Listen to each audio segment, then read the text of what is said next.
સુરતના નોકરિયાત વર્ગના લોકોએ કેન્દ્રીય બજેટને આવકાર્યું છે। આ બજેટથી મધ્યમ વર્ગના લોકોને મોટી રાહત મળી। નોકરિયાત વર્ગના લોકોને મોટો લાભ થશે। 12 લાખ રૂપિયા સુધીની આવક પર કોઈ ટેક્સ નહીં।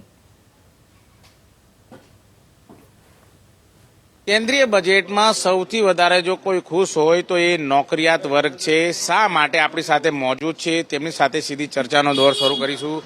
નોકરિયાત વર્ગ ખુશ કેમ?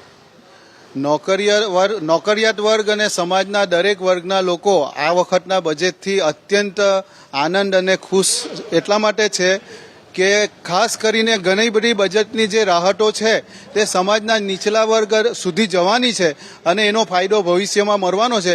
એમાં સૌથી મોટી જે જાહેરાત છે આ બજેટની નિર્ણય છે તે 12 લાખ સુધીની આવક ધરાવતા લોકોને એક્ઝામ્પશન આપવામાં આવ્યું છે।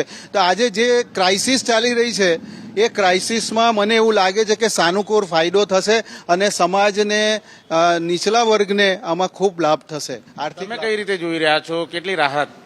આ મધ્યમ વર્ગ તેમજ એમએસએમઈ જે સેક્ટર છે એ સેક્ટરને ખૂબ લાભ મળશે। કેમ? કારણ કે પહેલા 3 હતા, 5 હતા, એના 7 કર્યા, 7માંથી 12 લાખ કર્યા।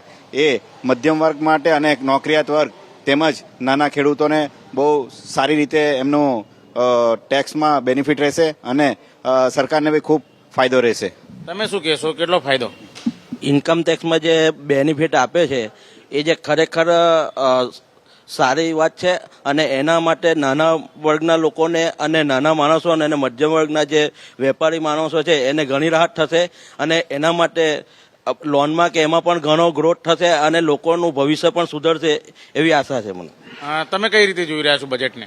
આપણા સુરત શહેરમાં મધ્યમ વર્ગના લોકો, કારીગર વર્ગના લોકો છે એ લોકોએ જે 12 લાખની લિમિટ કરવાથી ઘણો ફાયદો થશે અને એ ફાયદાથી આખું જીવન ધોરણ ઊંચું લાવવા માટે આ જે બજેટ છે એ ખૂબ જ આવકારદાયક છે।